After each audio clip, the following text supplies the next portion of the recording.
Paulson from the Rollins Center for Entrepreneurship and Technology at Brigham Young University. Welcome to the Entrepreneur Lecture Series. Today we'll be hearing from Alan Hall, founder and chairman of MarketStar Corporation, a global marketing and sales organization that helps high technology companies generate billions of dollars in revenues from the small to medium business space. The company has several thousand employees with operational capabilities in 100 countries. Alan is also the founder and chairman of Grow Utah Ventures, a nonprofit organization which fosters entrepreneurial development. In 1997, he received the Ernst & Young Entrepreneur of the Year in the state of Utah. Recently, Alan and Greg Warnock launched Mercado Partners, a multi-million-dollar venture capital firm that will focus on investing in the marketing and sales growth of U.S. high-technology companies. The Marriott School of Management welcomes Alan Hall to the Entrepreneur Lecture Series.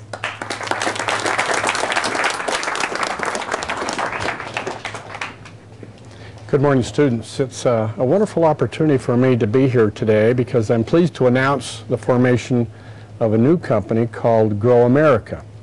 And Grow America, as you'll see in the lecture that I'll give you here today, is all about helping entrepreneurs not only here in Utah, but throughout the United States. I'm going to give you a little bit of background on why we're able to launch such an ambitious enterprise with the lecture that you're going to hear today. I hope you'll enjoy what we have to say. A little bit of the overview to help you get a reference point for this new formation of a company, Grow America, has to do with what we're going to talk about relative to my MarketStar experience around being a successful entrepreneur.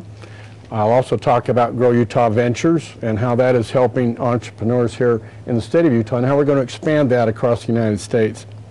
We'll also talk to you about Island Park, an investment arm that I have that funds entrepreneurial companies. We'll also talk about Mercado Partners, that is a venture firm, and then Funding Universe that helps companies connect aspiring entrepreneurs that need money to angels who like to invest in those kinds of companies. And then we'll get right into what Grow America will offer entrepreneurs throughout the United States. First of all, it's my pleasure to talk about my fifth entrepreneurial experience. The first four were failures, and I won't go into great detail on what those failures amounted to, other than to tell you that in each one of those experiences I lost money, but I gained lots of experience on how to go to the next step. One of the key things that I learned in the failures, if you will, was that entrepreneurs really need to understand who their customers are and why they buy. And in the first four, I missed that totally. I started out with the idea that if I had a great product, people would come and buy my solution. The reality is I had to go look for a market for the product, and I couldn't find anybody who would buy it. And in each of those cases, I missed the point and therefore had failure. So if there was something I would share with you today about the first four failures of my business life as an entrepreneur, was I did not understand my customer. I didn't understand what they looked like, the profile of those individuals. I didn't understand their pain. I didn't understand their needs. I didn't understand really what they were looking for. So the fifth solution of a company that I came up with, MarketStar, had to do with I finally figured it out. I understood my customers, and therefore I delivered a product to them. MarketStar basically is an outsourced marketing and sales company. We focused on helping technology companies take product to market. Our customers are people like Hewlett-Packard, Cisco, Intel, Microsoft, Whirlpool, RIM, the BlackBerry manufacturer, and so on. Altogether, we have 30 large technology companies that we represent, and we have become their sales teams. So we go out across the world and help sell the products for Hewlett-Packard. What I found out in the course of starting this business was these big technology companies needed help taking product to what we call the small to medium business space. We figured out exactly what the customer needed, and now we have been delivering that to that customer base for the last 20 years. This last year we did about $5 billion in sales for the customers that I just mentioned. We become their outsourced sales team. We help them sell, and we take a sales quota. And over the course of time, our customers have asked us to take this service of ours across the earth, and so we have operational capabilities worldwide with several thousand employees. We speak collectively about 17 different languages, and so the sun never sets on MarketStar's activities around the world, helping drive these unique technology products to people throughout the earth. Let me describe one interesting product to you. It's the BlackBerry, and I'm going to give you a little more depth into that in a moment, but we launched the BlackBerry about 5 years ago. And the BlackBerry was a product at the time that had some acceptance. There were some corporate accounts, there were some government accounts, but they did not have the wherewithal to get into the big mainstream of customers. MarketStar came up with the plan, we did the research, we put together how we would take it to market, and then we executed on it. And today, that particular product has got traction throughout the earth. Matter of fact, how many of you have a BlackBerry here today? Would you raise your hand? The rest of you use some type of a phone device, but our hope is in time you would also pick up the BlackBerry. Now, oddly enough, I represent most of all of the handset manufacturers. So we do Motorola, we do LG, we do Sony Ericsson, but each of them has a different way they go to market, and we help them all with their particular products. I think I would want you to know that I sold the business back 9 years ago, and I became a very wealthy fellow. But having great wealth is something that, at least in my age, that I thought should be given back to people. And I'm going to talk about that for just a moment. The idea here is that the wealth that we generate from our business enterprises, in my belief, comes from God. It's not really our money. Now, the IRS looks at me and thinks, Mr. Hall has a lot of money, and therefore they hold me accountable for that money, don't they? But the reality is I am a steward over the Lord's money, and I manage that money, I hope, effectively. So we try to use that money to bless the lives of lots of people.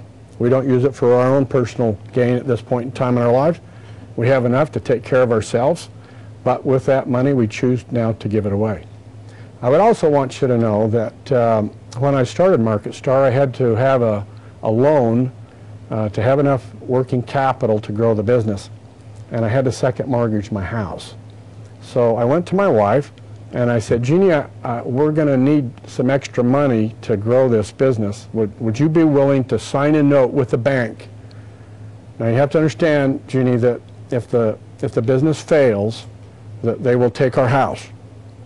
So it's a very serious thing you're about to do.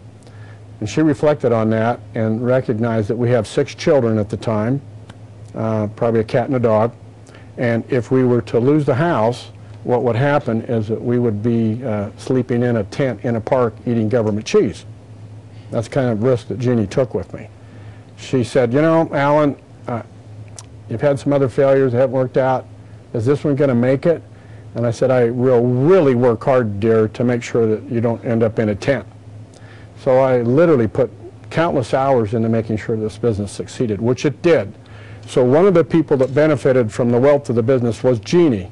So I make sure that she has enough of her own money, if you will, that she never has to worry about me having a job, bringing home a paycheck, or fouling up somewhere else in my life. She's safe. Does that make sense to you? You ladies here in the room, are you comfortable that I've done that with Jeannie? Yeah, I think so.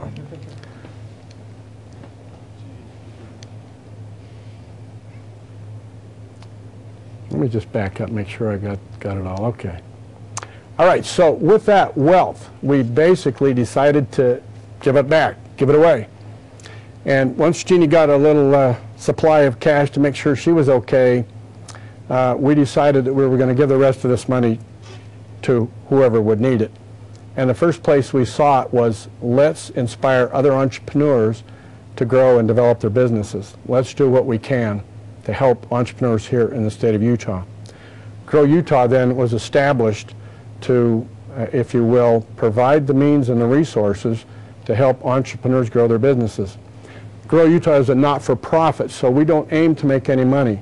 We put about $500,000 a year into doing various kinds of programs that will help entrepreneurs throughout the state. And I'm going to talk with you a little bit about some of those activities. So the vision of Grow Utah is that we are going to develop the economy, economic development, through entrepreneurism. Now you might say, Alan, the states are about that, the cities do that, the county governments do that. And yes, they do. They try with tax dollars to invite and bring companies to Utah. So they're all looking to bring a large manufacturer to the community. And in many cases they're successful with that. But we look at it and say, can we not be the state's most powerful private means to build the economy? Can't we do that as individuals? And can we not marry what we're doing with the state's and cities' activity? And we believe we can. So the vision of growing the economy through entrepreneurism, we're going to try and do that and help as well. Therefore, we want to support lots of local companies. We want to do everything in our power to create companies that create more jobs, and those jobs provide good pay to those who work for them. We've looked at the financial impact that this would generate here strictly in the state of Utah. If we have 100 companies out there that we're working with, and each of those companies has on the average of about 25 employees, and those employees are paid a basic competitive wage, and then we put a multiplier around that total of wages as the money moves throughout the economy, it represents about $500 million to the state. Now to me that's a lot of money. That seems like we would be doing a lot of good in our communities if we can do this privately. Well, I'm happy to tell you we're underway with this, and it is indeed working.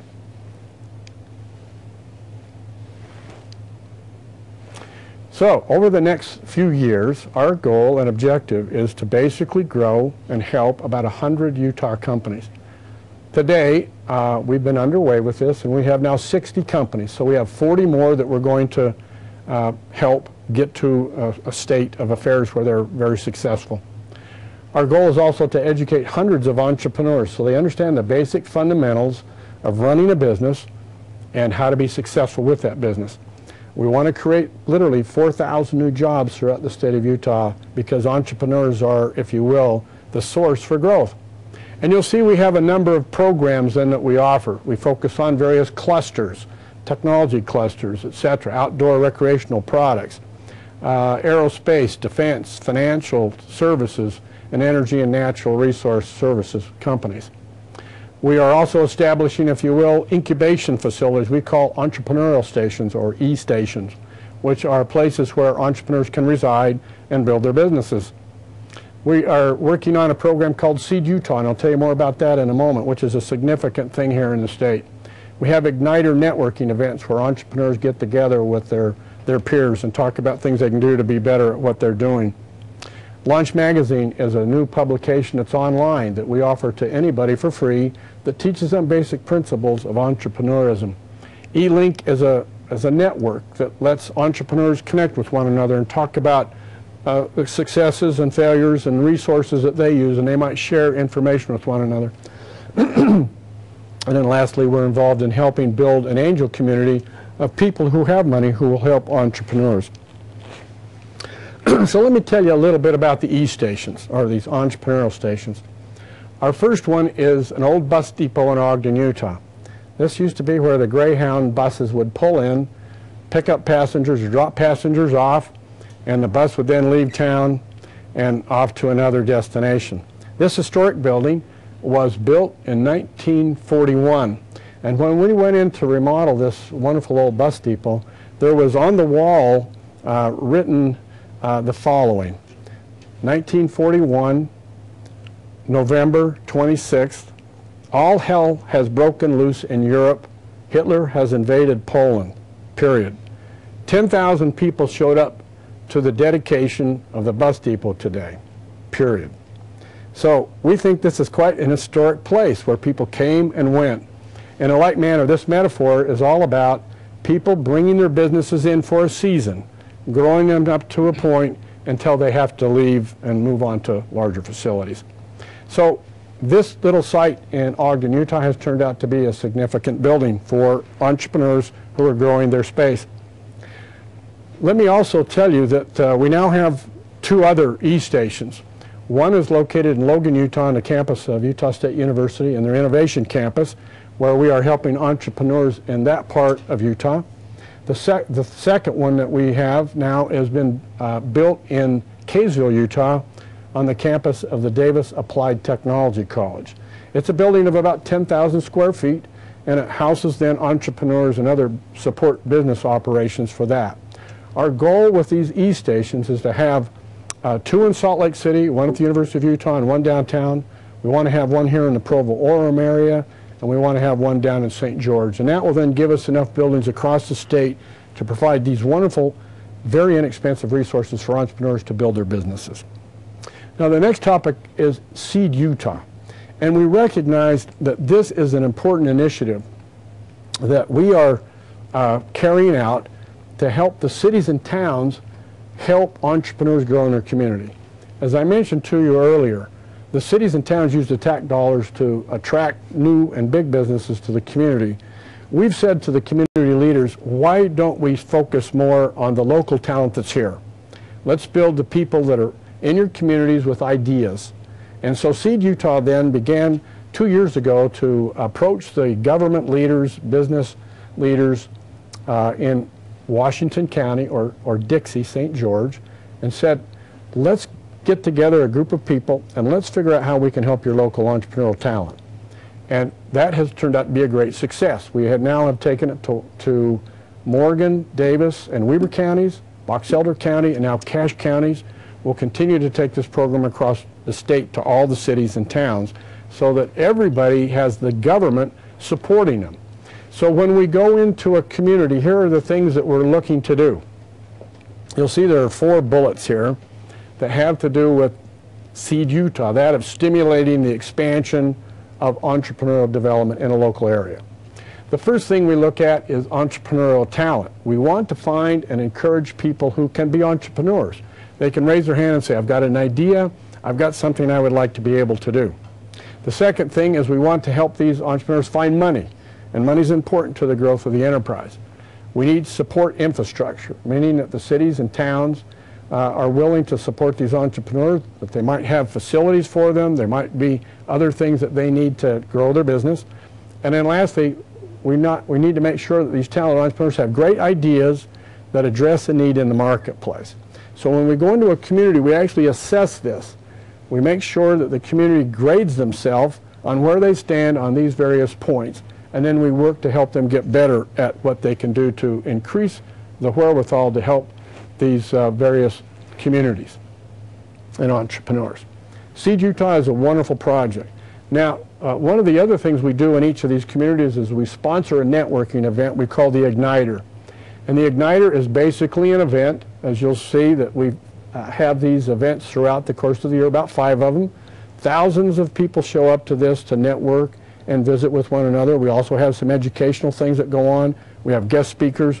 And the idea is to get the entrepreneurs speaking and talking with one another. They're generally supported by sponsors who appreciate what we're trying to do. Launch Magazine. Launch as a wonderful online publication. I invite you to go to it. It's www.launchutah.com.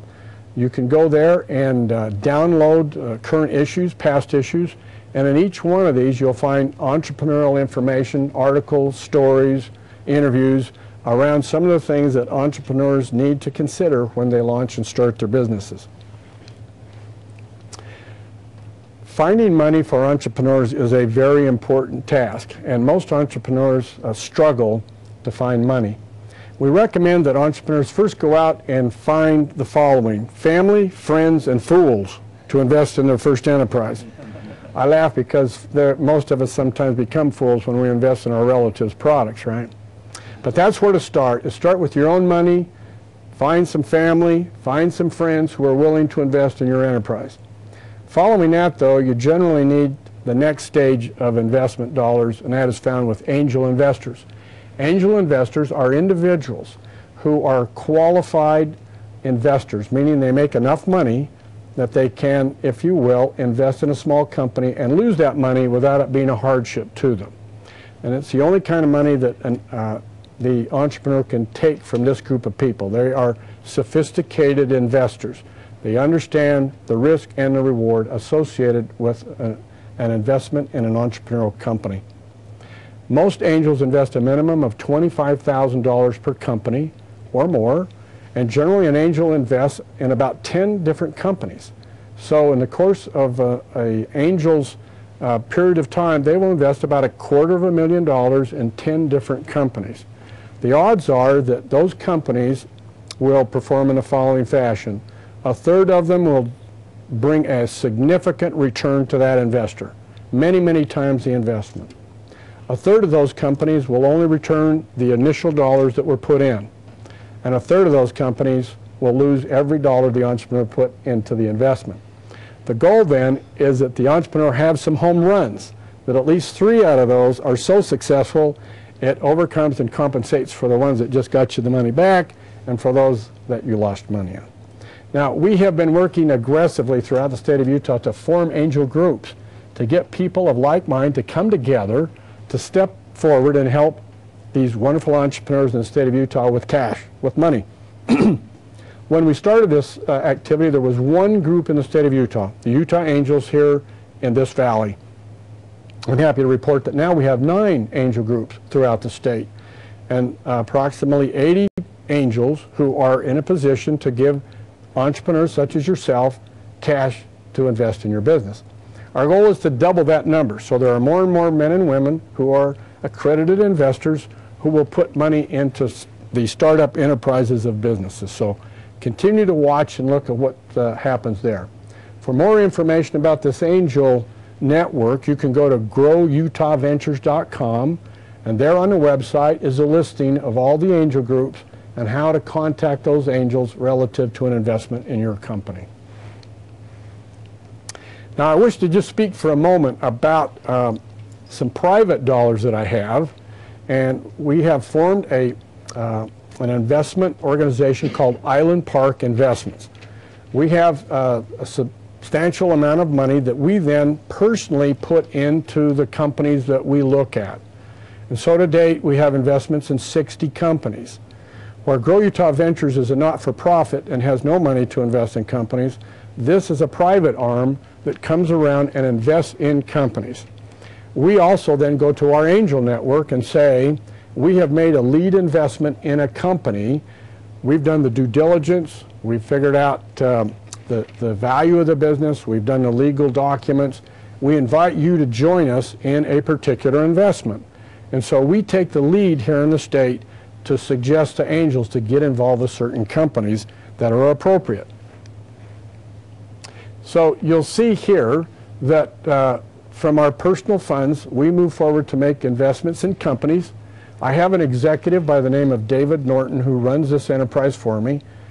David is a PhD mechanical engineer, an executive, former executive at IBM, a founder of iOmega Corporation, and most recently was the chairman of the foundation at Utah State University for the commercialization of technology coming out of that institution.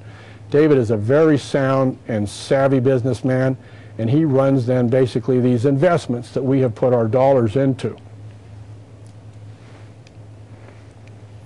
We're pleased, because I live up in the Ogden area, to work with Weber State University and a group of students there who have formed an association called the Weber State Entrepreneurial Association. And these students are on scholarship. With the scholarship that they receive from the Hall Foundation, they are able to go through their business classes and then help us evaluate business deals. Now, what we've done is we have taught about 36 students how to look at a company, how to understand them from top to bottom, all the aspects of an organization. There are about 30 questions that we ask the students to consider as they evaluate a business. These students who you see here on the screen are part of the leadership of this team. Last year they looked at 700 different businesses, and out of those 700 businesses there were some that we didn't care to take a further look at. They dropped it down from 700 to about 70. From 70 they cut it down to about 14 companies. We then looked at those 14 companies and invested in 7 of those. So out of 700, 1% of those companies got some lead money from us. We then took those companies to the rest of the angel network. I think what's significant for you to see here is these students now are as good as I would find in any bank employee who has to evaluate and understand the potential success of a business. They know exactly what to look at and do an incredible job of helping us look at deals. Our goal in the course of time would be to take what you see here with the Weber Entrepreneurial Association program and spread it to all the schools throughout the state of Utah so they all have the fundamentals that we've learned over the last 4 years of how to understand what are good companies and which are not. I want to talk for a moment just about something that has to do with one of our investment clusters. We call it the recreational outdoor area, and in the Ogden area where I live, we have noticed that there are, because of the efforts of the mayor, that Ogden is now blessed to have some significant, large, global outdoor recreational companies. One of those is called Amer, A-M-E-R, French company, and they are a serial buyer of all kinds of outdoor kinds of products. They own ski companies, golf companies, etc. They have now headquartered in Ogden. Other companies are now coming around this interesting cluster of outdoor sporting products. Well, we thought, could we not in Ogden develop a cluster for entrepreneurs and help entrepreneurs grow their products? Well, it turns out, based on a program we have called Concept to Company, we sent out a notice to people across the state of Utah and said, if you've got a very interesting outdoor recreational product that we like, if we'll put money in it to it, will you move your company to Ogden to build part of a cluster on that topic? We had 125 people apply, and out of that we selected 5 companies that we thought we would fund and grow further. One of those happens to be a company that was formed here at BYU. It's called Climate. And Climate has built a company based on using a gas called argon, and it's used as an insulator. The theory is, and the practice is that you take in clothing and fill your clothing with a thin layer of argon gas. That is done by having a thin bladder that goes inside the garment of your clothing, or in your sleeping bag, or in your gloves, in your helmet, wherever you need to be protected from the cold. This gas then fills the small little chambers throughout the clothing that you have, and instead of being on the mountaintop and it being 10 below, inside your jacket you're a very comfortable 72 degrees. So this BYU student who came up with a patent on this and now has an opportunity to take it worldwide, I said to him, if you will move your business to Ogden, we will invest in you, which he has now done. He now forms one of the clusters in outdoor recreational products. I'm really pleased with what he's doing because if you think about it, he's building one of the next great companies in the United States around this cluster. Mercado Partners is an attempt then to continue to grow what we're trying to do around entrepreneurism. Greg Warnock and I formed a $53 million fund to invest in high-growth technology companies. So we come in and give the company money, and we come in and then help them with the marketing and sales expertise that they need to grow their enterprise. Mercado is part of the, if you will, the view of how money comes into the economy around helping entrepreneurism. This is where we put $6 million into a company, and it's a fast, high-growth organization. It's the next and latest stage of how we will help grow companies here in the state of Utah. I mentioned the BlackBerry. Do you know the reason that I formed Mercado Partners was I didn't have any equity deal at MarketStar with the RIM people. So Mercado is an opportunity for me to invest in companies like this with equity, help them grow their sales, and we will reap the financial benefits of having been an owner of a company like the BlackBerry. As I mentioned, Mercado's got $53 million. We're going to be doing national deals. It's about marketing and sales. Skull Candy is our very first investment. It's a company that makes headsets. It's a company that just rocks. It's on its way. It's doing substantially well. We're happy to be a big investor in that company. Also, a company called MetaConnect and another one called Symphonics. Utah companies that are listed in the Inc. 500, fastest growing companies. Grow America. Now, all of what I have told you has been happening in the state of Utah. all of the Grow Utah venture activities of Igniter and the E-stations, the training activities that we provide, all of the things that we do with Island Park, all of that now we're going to take across the United States. And so the idea is by delivering what we've been doing here, we can now basically help entrepreneurs throughout the country. This is a time in the world's economy, and particularly here in the United States, when we need to step in and help entrepreneurs grow their businesses. With the economy in decline, it will be the entrepreneur that takes us out of that and up to the next level. So our view and focus is we can help in Utah, but why can we not step forward and help people throughout the United States with basically the very same things we're doing here? We will take that and spread it across the country. So there will be local activities in every state, just like we have here, and there will be online services, A to Z tools and things that will help an entrepreneur take his company to market and be successful. Some of those tools include marketing help, legal help, finding money, and obviously web services so they can grow their business. You can go to growamericaventures.com for more information. We will officially launch this business at the first of the year in 2009 and begin to take it on a scaled basis across the United States. I hope this presentation has been interesting to you and that you've gained some insight into what an entrepreneur might do to gain help in the future. Thank you very much.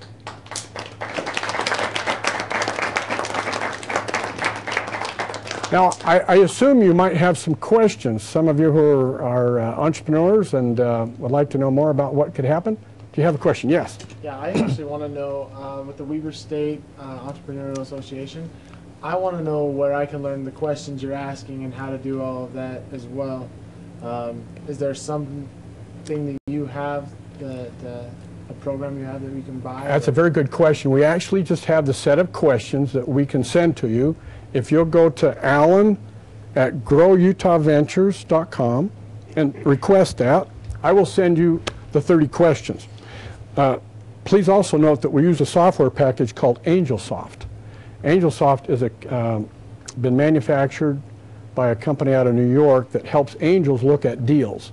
And so we combine our 30 questions with the AngelSoft proprietary software that helps us look at a company, and we can get you access to that as well. That's free.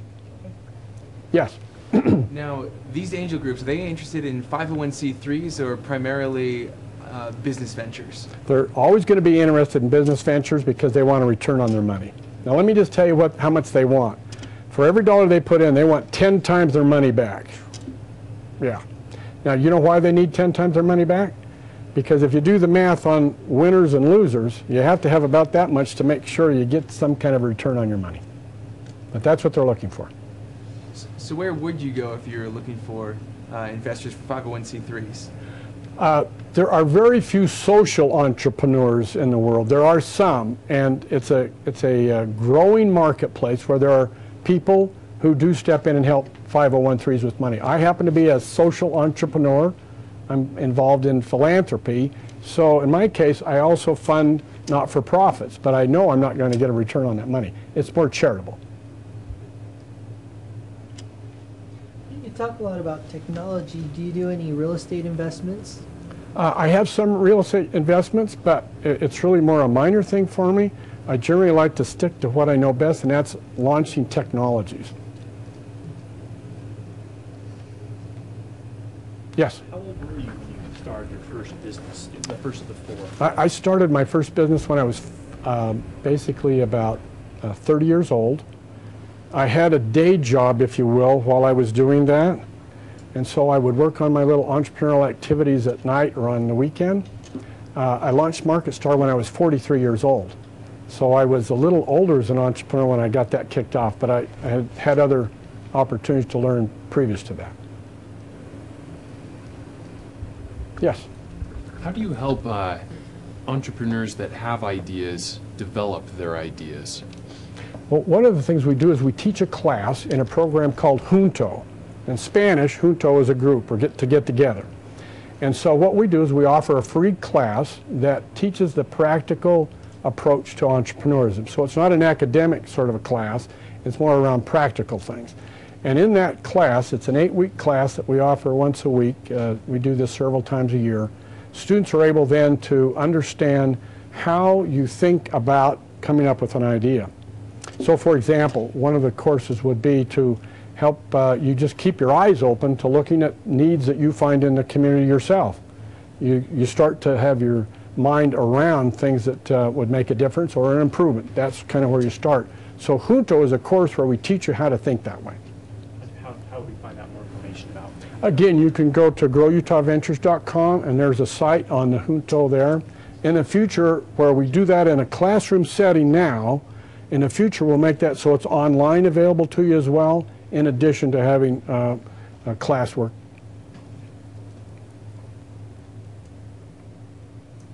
How we doing? We doing okay? Is this interesting to you? Yeah. Huh? How did you, like, what motivated you to keep going after your businesses kept failing? Like, what got you through to try again, I guess? Did everyone hear that question? What drives an entrepreneur when you have failure? Somehow it's in my DNA to never give up. I give a lecture sometimes on the 12 characteristics of a successful entrepreneur, and one of those characteristics is you never give up. You somehow figure out a way around, and even if you have a failure, you figure out how to start your next one. It just happens to be in your blood. I think that's what it is. Yes? Okay, well, with business ownership, I think the obvious objective is to maximize profits, but in starting a business, I think it's, needless to say, it's kind of a rocky start. There's a lot of resources and time demands and things. It's been put that a lot of times the business ends up owning you rather than you owning the business. How true have you found that to be, at least within your first business ventures? You know, I think we always find that we never really do own anything at the end of the day. I think it's good for us to comprehend that we have shareholders, we have creditors, we have employees, and then as I said earlier, it's the Lord's money we're managing anyway. He's blessed us with an opportunity. So when you really think, do I really own anything? We probably never really do, because we have so many others who are involved in what we're doing.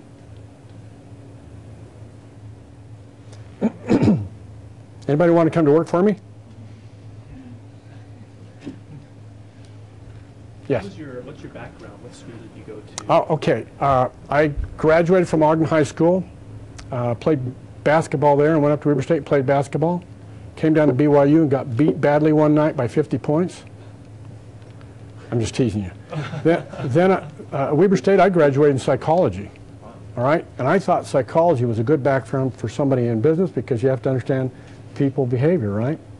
I came to BYU and graduated here in 1972 with an MBA, and that's my basic academic background.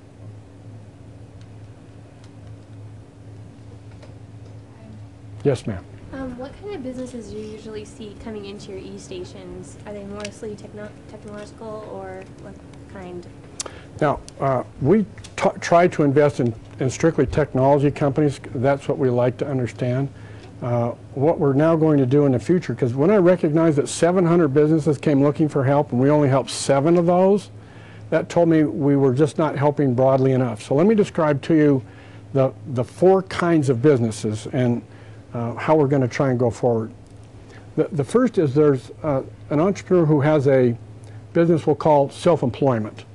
And that might be they just have something that they do on their own. They may have a few other employees, but they run it and it's pretty much theirs. It's not really incorporated, but it's a nice little self-employed business.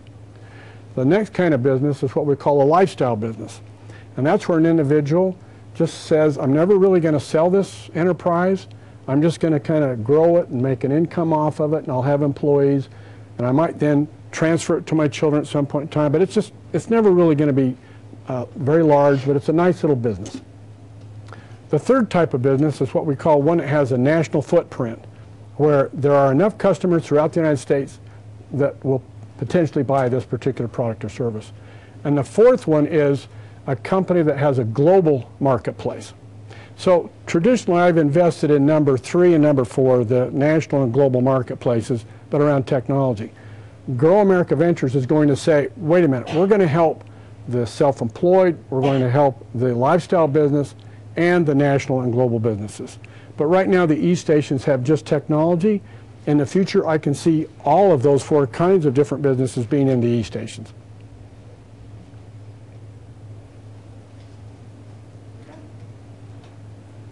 Thank you. It was a pleasure to be with you.